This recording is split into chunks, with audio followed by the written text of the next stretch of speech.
আমরা শেখ হাসিনার নেতৃত্বে বাংলাদেশের পক্ষে। আন্তর্জাতিক পুরস্কারপ্রাপ্ত অভিনেত্রী আজমেরী হক বাঁধন দেশের বৈষম্য বিরোধী ছাত্র আন্দোলনের অন্যতম মুখ।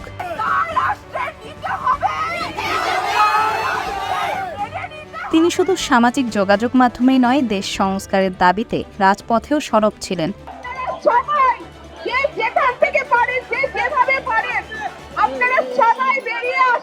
গত 5ই আগস্ট আওয়ামী লীগ সরকার পতনের পর ধর্ষণ ও নারী নিপীড়নের প্রতিবাদ এবং অপরাধীদের বিচারের দাবিতে শেকল ভাঙার পদযাত্রাতে অংশ নিতে নারীদের আহ্বান জানান বাঁধন।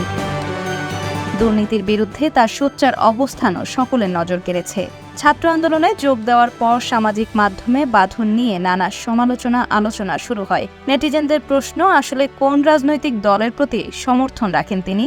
কারণ বাঁধনকে কখনো আওয়ামী লীগ সাধারণ সম্পাদক ওবায়দুল কাদেরের সঙ্গেও দেখা যায়। সাবেক মন্ত্রী ডাক্তার দীপু মনি, সাবেক আইসিটি প্রতিমন্ত্রী জুনাইদ আহমেদ পলক, তারানা হালিমের সঙ্গেও দেখা গিয়েছে তাকে। আবার কখনো বিএনপি রুমিন ফারহানা ও নুরুল হক নূরের সঙ্গেও দেখা যায়।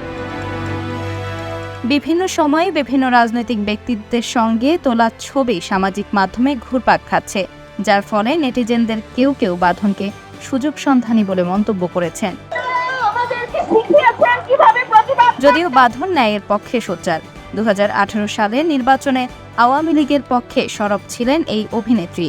2020 সালে ঢাকা উত্তর সিটি কর্পোরেশনের নির্বাচনে আওয়ামী লীগ প্রার্থী আতিকুল ইসলামের প্রচারণায় অংশ নেন তিনি। তৎকালীন নির্বাচনী প্রচারণায় তারানা হালিম, নায়ক রিয়াজ ও বাঁধনের উপস্থিতি ছিল লক্ষণীয়। শেখ হাসিনা সরকারের আমলে বিভিন্ন রাষ্ট্রীয় অনুষ্ঠানে দাওয়াত পেয়ে অংশগ্রহণও করেছেন তিনি। তবে বাঁধন ভক্তদের মধ্যে উঠেছে প্রশ্ন, 2024 সালে এসে কেন তিনি আওয়ামী লীগের বিপক্ষে অবস্থান নিলেন? সম্প্রতি মুজিব একটি জাতির রূপকার সিনেমার খরচের হিসাব দেখতে যাওয়ার পাশাপাশি সিনেমার বিরুদ্ধে দুর্নীতির অভিযোগ তুলেছেন বাঁধন। মুজিব সিনেমাটা কোটি কোটি টাকা বাজেট নিয়ে টাকাগুলো কোথায় গেল? এছাড়া বাঁধন অভিযোগ করেছেন যে তিনি ভারতের ভিসা পাচ্ছেন না এবং তার নাম ব্ল্যাক লিস্টে রয়েছে।